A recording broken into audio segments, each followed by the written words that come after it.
So today I'll be replacing the batteries on my 2016 Freightliner Cascadia. I've been having some issues with them for the last few weeks.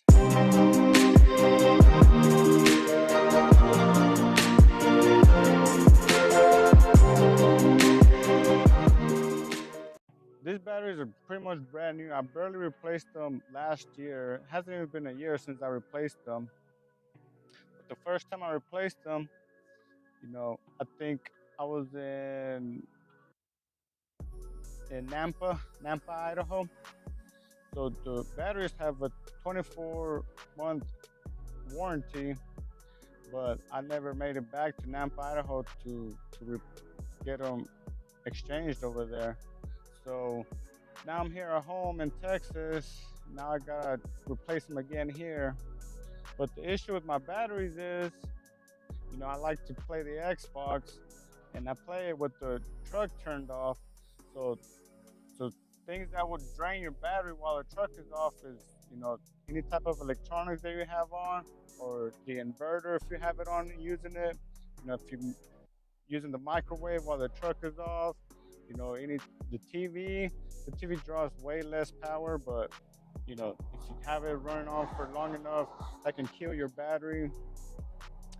And pretty much anything that draws power out of the batteries might drain your batteries. So with me, I was playing the Xbox for hours with the truck turned off, and then that ended up killing my batteries. And now I'm here again with my batteries down again because I'll be playing the Xbox with the truck turned off, and it never really dawned on me because this truck has 8 batteries. So you got 4 batteries in the front that goes to the main truck, and then 4 batteries in the back, which is for the APU. But so the sleeper electric part runs off the batteries in the back, the 4 batteries in the back. So I never really thought anything much of it, but I think once the batteries in the back drain, or they become low, then it starts drawing power from the front, the 4 batteries in the front of the main truck, so it can keep going, supplying power to me. So it sucks because if I turn off the truck for about, I don't know, more than 5 hours, I'll have to jump start the truck, and it sucks being out there in the truck stop, rest area, trying to find somebody to help you out to jump start a truck. I have jumper cables. A lot of truckers don't want to help you out. Luckily, they have helped me out. Never had to call road service to come out here jump start me. Truckers always, I have to ask, 3 or 4 truckers, see if they help me out. The batteries will start right up after you hook up the cables, or the truck will start right up. It only lasts 5 minutes tops, to get it turned on. But before that, it sucks because you kind of feel almost hopeless. You gotta go ask other truckers help you out. It's just such a pain. So today, I bought this battery analyzer off Amazon. It was around $30, so I'm gonna test it out, see if it works or how good it works. So I'm gonna check the voltage on the batteries, and I'm gonna check the CCAs, the cold cranking amps on the batteries. So I'm gonna be checking out for those two. Like I said, I just replaced all 4 of them not even a year ago. So today I'm gonna use the battery analyzer and test them out. Hopefully I have to only replace a few, but if I gotta replace all of them, I'm gonna end up doing that. So I'm gonna go ahead and test that out. So I'm gonna show you how to remove the batteries. When I was in Nampa, Idaho, I pretty much took everything apart there at the dealership. I got them at a Kenworth dealership. I took everything apart there and replaced them there. They let me use the dolly to carry the batteries in and out. And when I was there, I got the batteries for around $100. So if you go to a dealership, they'll be around $100 with they do want the core, so they do want the old battery back. If not, they'll charge you like 30 more bucks depending where you go. So around $100 per battery is how much they cost for at the dealerships. So that's what I'll be doing, showing you how to do that. So first things first, gotta check for that safety. My battery has a kill switch. You know, has been assigned to avoid excessive battery draw. Turn low disconnect switch to off when parked for more than 3 days, which is this one.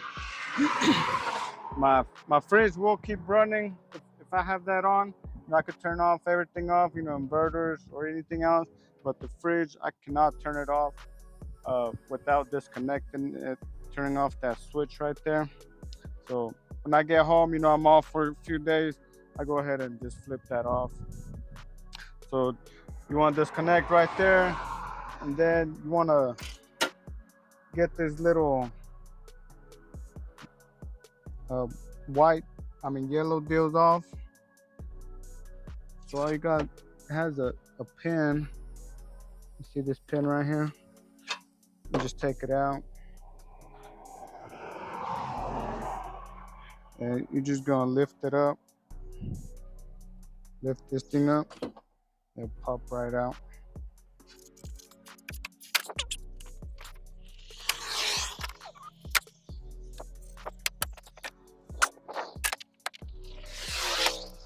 So I just took it off. That's what it looks like. You know, every truck driver needs a set like this. You know, you can find one at Walmart or Harbor Freight or anything like that. Really cheap, really inexpensive. About 30 bucks at most, and you get a bunch of nice tools. You take this cover off.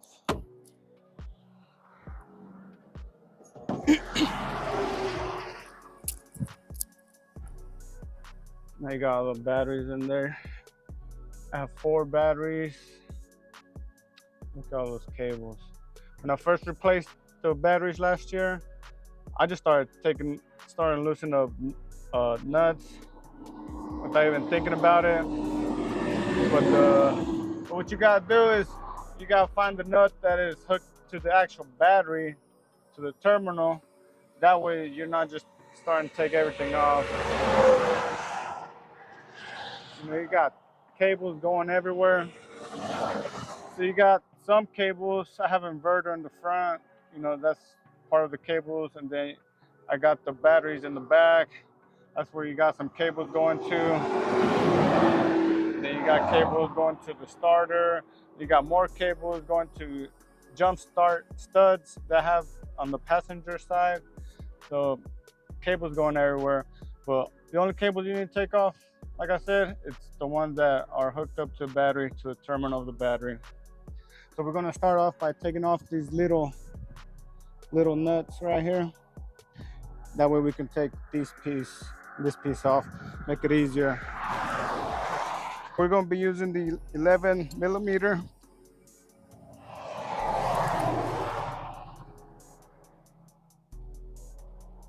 Take those little nuts off.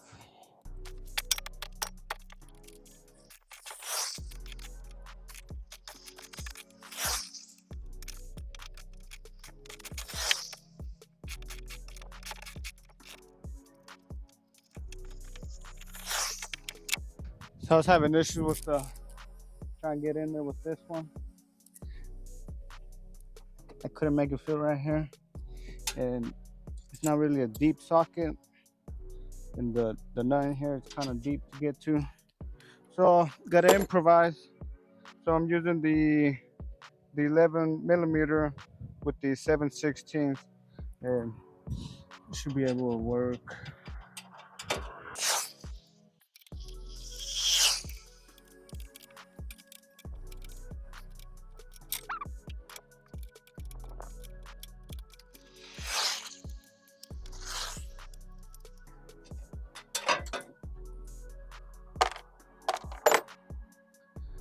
So I had another bolt right here. I don't know what happened to it. I ain't gotta deal with that one.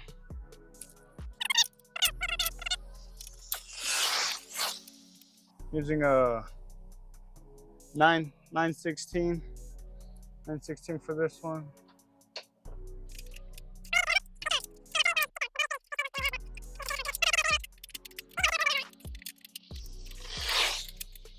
I don't know how much they charge at a dealership or at a shop to replace these, but I'm guessing we're between 2 to 4 hours. So you're looking about another $400 to $500 to get them replaced instead of doing it yourself, plus the batteries.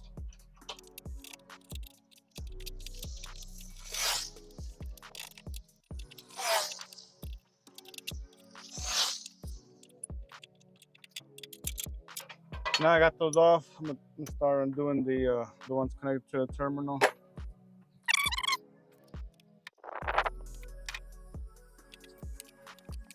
Pretty easy. There's not a whole lot of oxidation going on with these batteries.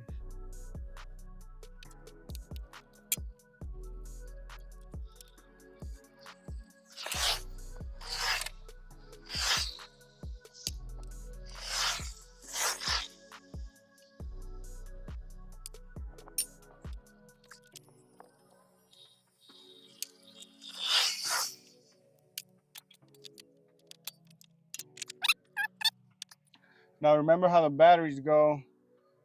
So on these, I got the negative on the left hand, positive, negative. So just make sure you put them back the same way.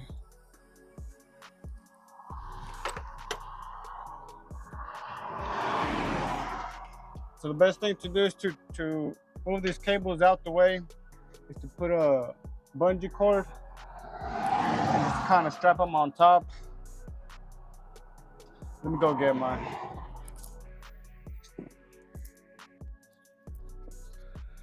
I got one bungee cord. I got more, but let's see if I can only use this one. And I just gotta find somewhere to clip it.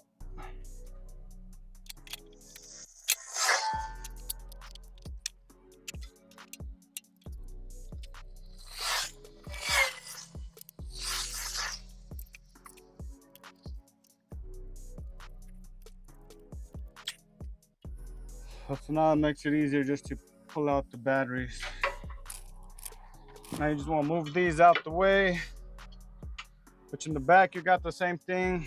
You know, you got this little hook. But last time I did it, I didn't have to mess with that back one. Just the front one. Maybe you can wiggle it out, but I didn't have to undo it.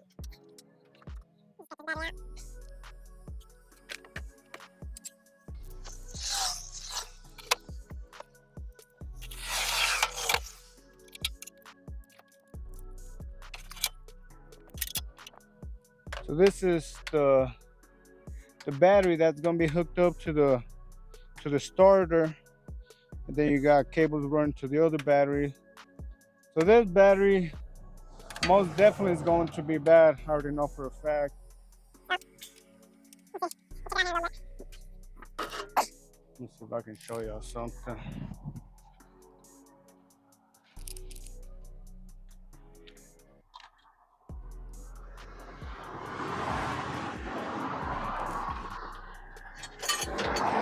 See, so you got those little hooks back here. That's where those hooks go. Then you got some in the front too.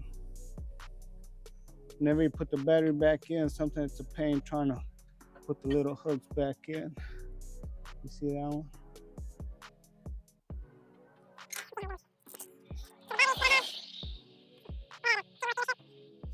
So you need the 950 CCAs. That's the part number. These are TRP brand. Let's get the battery tester and see how it goes. So this is the one I got off Amazon. It was on $30, so I hope it's decent. Let's see what it is. So when I first opened it, I was trying to figure out how to turn it on, and I couldn't find no power source. And then I thought about, what if I just hook it up to a battery, and that's my power source? So, and then it did end up working like that. It doesn't have a power button or nothing. So let's go hook it up to the first battery.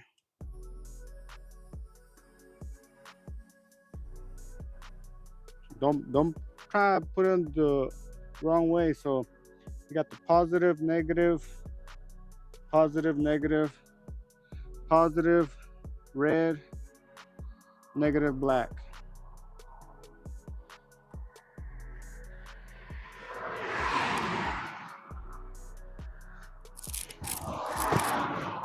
So that's the first battery. 6.17 volts. That's extremely bad. Really low. You want at least 12 volts for it to be considered good. You know, you can charge them, but like I said, I've been doing this for a while. If I was to charge them, bring it back up to 12 volts, tomorrow they're gonna be dead again. So first battery, it's bad already. And let's see what else we can do here. So you got check, in vehicle, out of vehicle, regular flooded. These are the different types of batteries. So this one's gonna be a regular flooded. I don't know how good I can see. You can check different things. The only thing you want to check on this is the CCA. All those other ones are for like different countries to check the batteries. So it is a 950 CCA. It's testing. It says charge, retest. You see this 0, 5.99 volts. Below 10 amps. Horrible. First battery, bad. This is charge to retest. So, first battery is bad. So that was the first battery. Now let's check out the other ones.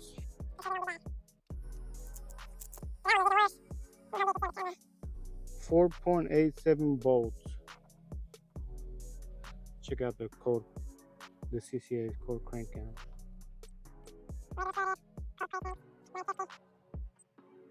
Less than 10 amps.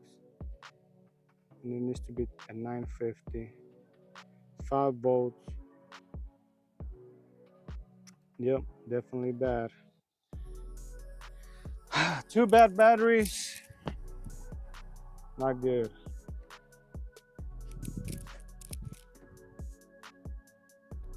$6.72.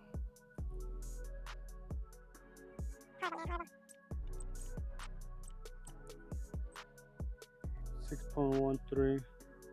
Less than 10 CCAs.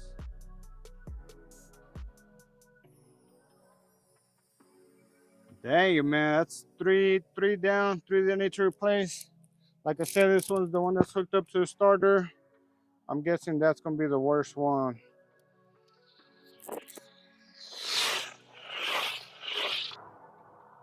It just keeps going down. Let me check it real quick.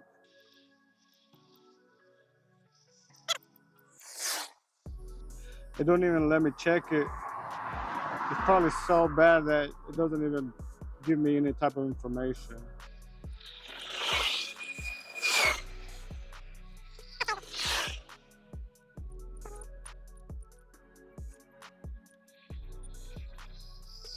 Less than 10 amps, 5.21 volts. Look at all that. God dang. So now I gotta go get these battery replaced. I'm probably looking about $100 a pop. So I am gonna go to a Fleet Pride. Hopefully I can get them around 100. I checked them online and they were right around 100 there. So I gotta take them these old batteries, the core. That way, get $30 off per battery. And yeah, I'll let y'all know what the price looking like when I get there. Yeah, so whenever y'all replace batteries, if possible, I know sometimes you can't help it, but if possible, try to get them replaced somewhere close to home. That way, if you do got to replace them a year later, they'll be able to exchange them. Some of them have 18-month warranty, some of them have 24-month.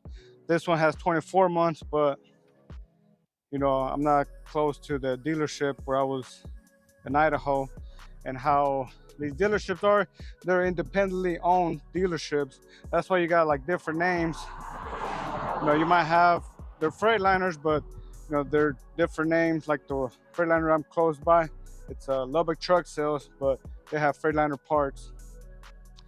So if I bought the batteries, I don't know, in Denver, Freightliner, since it's a different company, they wouldn't honor them over here where I live at. So here I have the new battery, the 4 new batteries.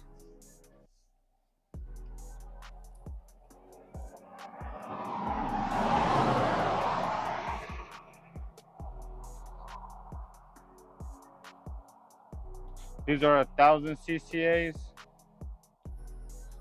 and the ones before this, it was 950 CCAs, and these were around 114 each. And I got these at the Freightliner dealership. And whenever you go get them, make sure they're the threaded, studded, not the solid one.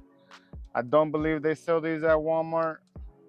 I've seen them at Napa or AutoZone, but they're more expensive there. You're probably looking around at least 150 there. So these are 1,000 CCAs. I think that's why it ended up being a little bit more than $100. And they're the Alliance truck parts brand, which is the Freightliner brand. So I'm fixing to install these.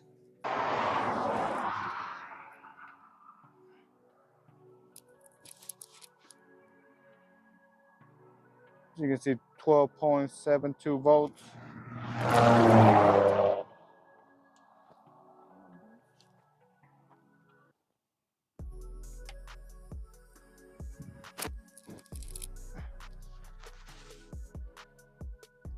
.7 volts. So these are all gonna be good. So I'm just gonna go ahead and put them in.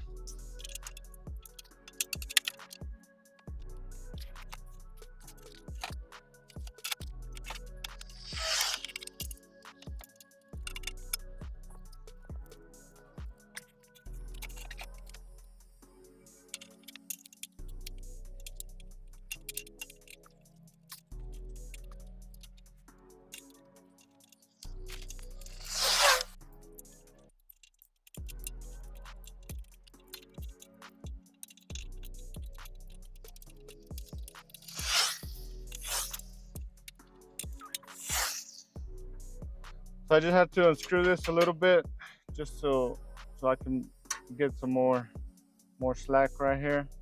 Because this one, in the beginning of the video, this one's already off, so I need to get a little bit more slack so I can put it in the hole the correct way.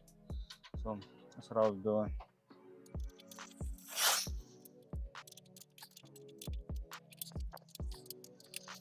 Remember how you got the batteries put in? So I had negative, positive, positive, negative, because I would hate to do all that work and have to restart again.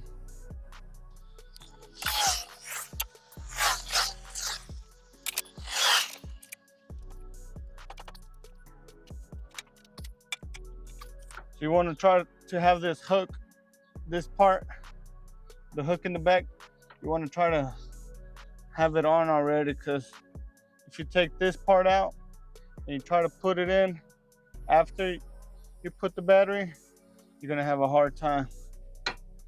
So if possible, try to leave this hooked on already in the back. That way you don't struggle as much.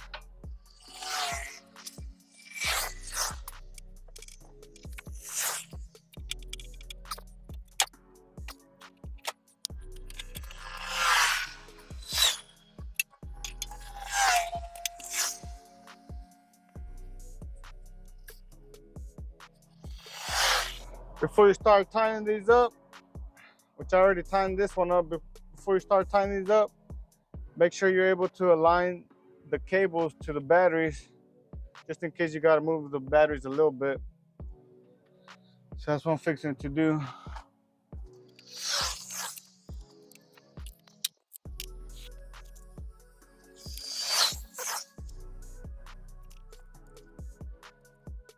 I'm just putting the nuts on the negatives, that way it helps me with the cables being put in place.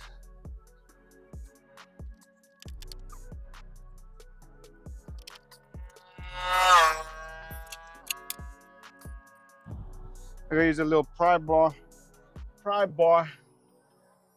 Battery in the back corner, top right. I need to slide it a little bit to the left.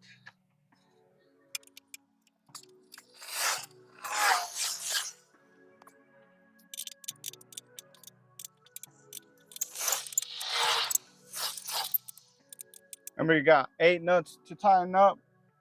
So just be remembering that. That way you don't forget to tighten one up. I just go in order.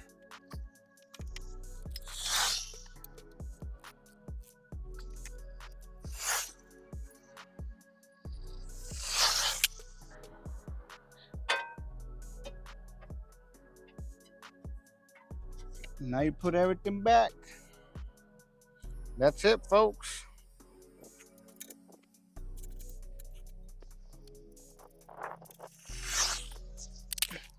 I have one of these sets. You know, these are good to have. So I'm just putting brand new screws right here.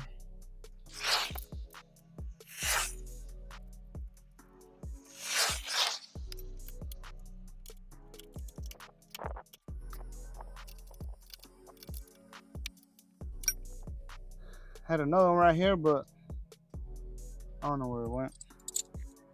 Thug life.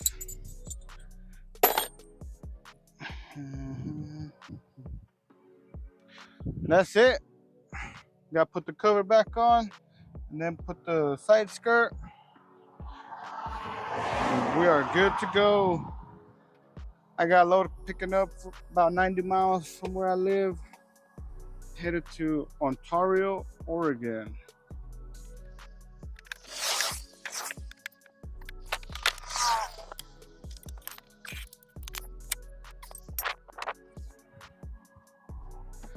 Now I'm just gonna turn on the power switch.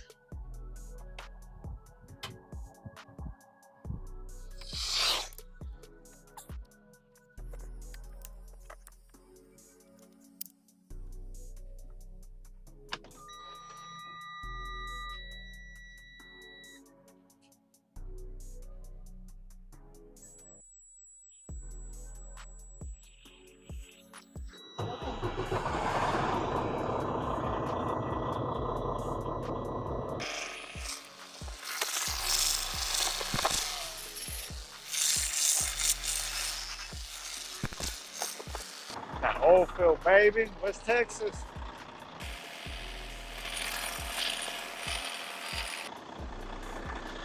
That's it, guys. Hopefully you can hear me. I hope this video is able to help somebody out. I'll see you on the next one.